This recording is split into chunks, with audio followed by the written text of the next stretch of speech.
Hey, what is up, guys? So, a lot of you guys have seen the Dark Requiem. We just talked about that card, but let's go ahead and see it in action, because I think a lot of people overlook this card. I think this card could become a staple in any type of rank up decks. Now, rank up decks haven't been so meta, so to speak, but just watch the card in action. It might kind of change your mind. And then I also got a deck profile of it for you guys if you guys want to just try out this new card in action, because I think it's a pretty decent card. And once that card is busted out, we'll go ahead and see its awesome effect, because I think the card's got a lot of potential. Like, honestly, it's a pretty good card. It opens up a lot of potentials for some OTKs, as you guys will see here.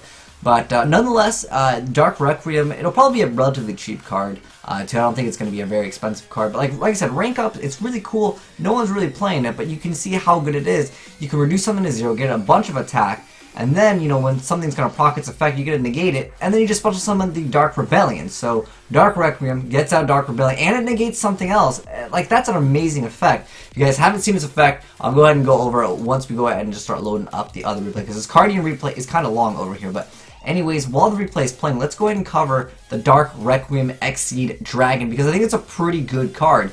So it requires 3 level 5 monsters, although you're just going to go ahead and rank it up. But anyways, if it has Dark Rebellion, XYZ Dragon as material, it gains these effects. So pretty much, you got to use the effects of some type of rank up to make it actually viable. But anyways, once per turn you attach material from this card, target one face of monster opponent controls, its attack becomes 0, and if it does, this card gains attack equal to that monster's original attack. So if you're already absorbing half of it, then you could absorb the rest of it, and then it's going to become 0, and then you can basically completely destroy them. Now, it has a second effect during either player's turn. When an opponent activates a monster effect, you detach one material from this card, negate the activation, destroy it, then you can special summon one XYZ monster from your group. It doesn't have to be that card, the Dank Rebellion that you get when you, obviously go for this card. But its effect is just so insane that you can just be like, no, I'm just going to get out whatever XYZ monster. One thing to mention, though, is most XYZ monsters have to detach for their effects, but sometimes you don't have to detach for some XYZs. But, you know, it just depends on what you want to build. I think this is an excellent card, though, as you guys will see here. And this guy's with Guardians, man. Guardians are like the new deck that I think a lot of players are excited to see. And I'll get some replays of that deck for you guys real soon. But I feel like the deck, it is technically getting a lot more support. So when it's at its full potential, maybe we'll revisit the deck and the deck will be much stronger. But as of right now, a lot of players have been saying it has brick problems, it has dead hands, you know. I mean, when you first introduce an archetype, not everything is out yet. So you have to be a little bit considerate, and you have to keep that in mind. But anyways, the rank up, you go ahead and bust out this card, it goes ahead and reduces something to 0, then you get to attack. And then again, having that ability to stun your opponent, not only getting over pretty much everything in the game, because you've already have something with the Dark Rebellion, but then once you at Requiem, you're good to go. He's going to go ahead and heal up, he's going to go ahead and attack over it. But again, this card is just so good. Once you guys will see it once again in action. Tin Goldfish is going to activate its effect. We're going to go for that Graphic, summon the Dark Rebellion. Then he's going to go ahead and rank up right into the Dark Requiem. And then he's going to have 7,000 attack. And then disrespect over there. Going to activate Burrow for no reason. But like 7,000 attack and then you get to negate something. I don't know. That looks like a pretty good card to me. But yeah, as you guys can see, the deck is like definitely something decent. I wouldn't say it's tier 1 best deck, you know, it ain't like Ignites, you know, but it is very, very good, and it's got a lot of potential, again, as you guys can see from these replays. Here he's going to face off against that young Dark Magician, you know, with the Mahat the Protector. A lot of players, you know, kind of just phased out of this deck because, you know, we haven't gotten any more announcement for some support, but there was a small card down the line where it's like you get to target 2 of your spell cards and you like to add 1. You banish them to add like a Dark Magician, a card that lists Dark Magician on it, but I feel like it's just not that great when you compare it to, you know, a lot of the other things that are coming out in the game, like the Guardians, like special, and then Guardians also can prevent your opponent from like playing the game. So I feel like that can be something to take into consideration. But anyways, he negates that Boost Arrow, makes it 0,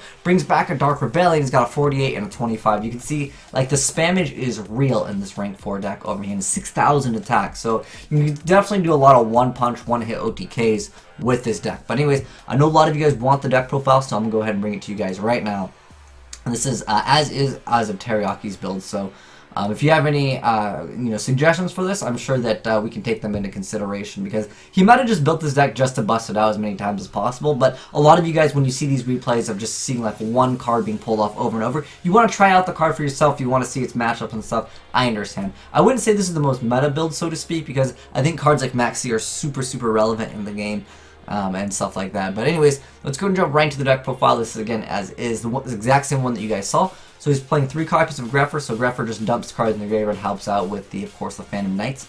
And then we got the Zephyros, which is another great target that you can send to the graveyard. We have Armageddon Knight, again, sending more of those cards to the graveyard, very, very helpful indeed. And then we have the 3 copies of Goblinberg. It's a warrior, so it's searchable with Rhoda, plus, you know, it's a rank 4 spam deck, so you want to be spamming those rank 4s. So excellent, excellent card indeed for that. And then we got Kage to Kage over here, which can let you just, you know, go for more rank 4s. One card that I noticed isn't in here that I can suggest you guys to play is Feral Imp. This card lets you, it's a rank 4, so like if you know, have extra room, I don't know if you need this many, but you know, for whatever reason, if you want to take out a certain card, feel free to go ahead and do so. But this card, it lets you detach your material, then you could add a run reptile, so it can help you switch out your Kage to Kage. Maybe you really need to get over like one card, and then you can go main phase 2, activate the effect, or you know, as soon as it's summoned, activate the effect, and then you can go ahead and be able to add this card to go for, again, more rank 4 plays. Maybe you can't finish your opponent off or something like that. Next up, we have 3 copies of Technical Vish. Again, it's a rank 4 spam deck, so you're going to see a lot of these, like, when this card is normal, you special summon one, or when this card is normal, you can special summon another one. Then we have 2 copies of Summoner Monk. We have 1 copy of Blue Mountain Butterfly. So this card's effect is can't be normal summoned or set, but when you normal summon a warrior type monster, you can special summon this card from your hand. Can't be used as a synchro material, but there is no synchros in here, so you're good to go on that card. Then we have 3 copies of the Phantom Knights of Silent Boots. So you control a Phantom Knights monster, you can special summon this card from your hand. You can only special summon one of them per turn this way. You can banish the card from the graveyard to add 1 Phantom Knights spell or trap card from your deck to your hand, and that obviously is the rank up card. So you're actually utilizing the rank up that is supposed to be used with Phantom Knights, but you don't really use them at all. At its core, though, to be honest, Dark Rebellion is pretty relevant in the deck because you just go ahead and you could make another like rank 4 that's dark, and there's not too many good rank 4s that are dark right now in the game, but I mean, this card's still pretty decent. But that's pretty much what it's used for. So the Phantom Knights Silent Boots is just like a utility just to add this card to your hand. Then we have Dark Eruption. Then we have the 2 copies of Allure. Everything is dark, so if you would like to, there's this card called Dark Armed Dragon. I didn't think that that was a bad addition to the deck. You know, just randomly one of them is not too bad. You know, maybe you happen to like get Solemn or something. It just gives you a follow-up play, which I kind of like in a deck. And it's just to have like a Triumph like extra card. You know, sometimes it helps out. And it's only just 1 copy of it, so you guys can go ahead and try that out. And then we have 1 copy of Instant Fusion, because you got that one Young Norden over there. And then we got the Raigeki, Reinforcement of the Army, Soul Charge, XYZ gift, so you can control 2 or more XYZ monsters. You attach 2 materials from a monster, and then you go draw 2 cards. So, I mean, I guess if you make something you don't really have use for it, or if there's like multiple attachments on this, at that point, yeah, I could guess you could technically use that card, but more than likely you're going to want to be able to detach with that. But I guess if you make something else, like, and you just want to be able to draw, you can definitely make good use of that as well. So, you can definitely make good use of XYZ gift, again, just to get some extra draw power. It's not that bad. And then we have 3 copies of the Rank Up Magic, the Phantom Knights of Launch. So its effect is that during the main phase, you get to target 1 Dark XYZ monster control with no materials. Then you get a special summon from your extra deck 1 Dark XYZ monster that is 1 rank higher. So I guess technically you can use this, because this detaches both of them anyways.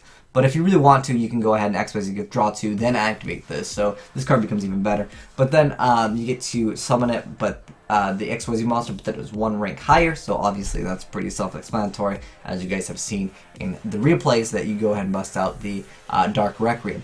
And then during your main phase 1, you can banish this card from your graveyard, then target 1 Dark XYZ monster you control, attach 1 Phantom Knight monster from your hand to that monster's material. It's pretty mediocre. I don't think you're going to go for that effect too often, but again, you're just really utilizing this card for the graveyard. You're not going to be going for rank 3, so this card is literally just search out this card. That's basically what it comes down to. And then we have 2 Twin Twisters, 1 Burrow from a different dimension, and then the triple Solemns. We got 2 Notice and the 1 Warning. For the extra deck, we got 1 Norden, 1 number 92 Heart Earth Dragon, 3 copies of Dark Requiem XYZ Dragon, 1 copy of S39 Utopia the Lightning, 1 number 53 Heart Earth, 3 copies of Dark Rebellion, 1 Utopia, so you can actually bust out the Lightning, 101 Castell, Daigusa Emerald, and Rhapsody in Berserk. But I think it's a pretty fun deck. Let me know, guys, what you think of this deck. I think it's more of a fun deck as of right now. I don't think that you should try to make this a turbo deck, but this definitely shows that this can be a viable deck on its own. Again, it's not supposed to be like tier 1. I think it's more so just a great deck that you guys can try out. And again, let me know what you guys think and if you have any suggestions on this deck. But anyways, thanks again for you guys that watched it, and thanks Teriyaki for the awesome replays. But anyways, thanks for watching, guys. Make sure you guys give that like button a titty slap. And it's been your Bobo Smith, signing out.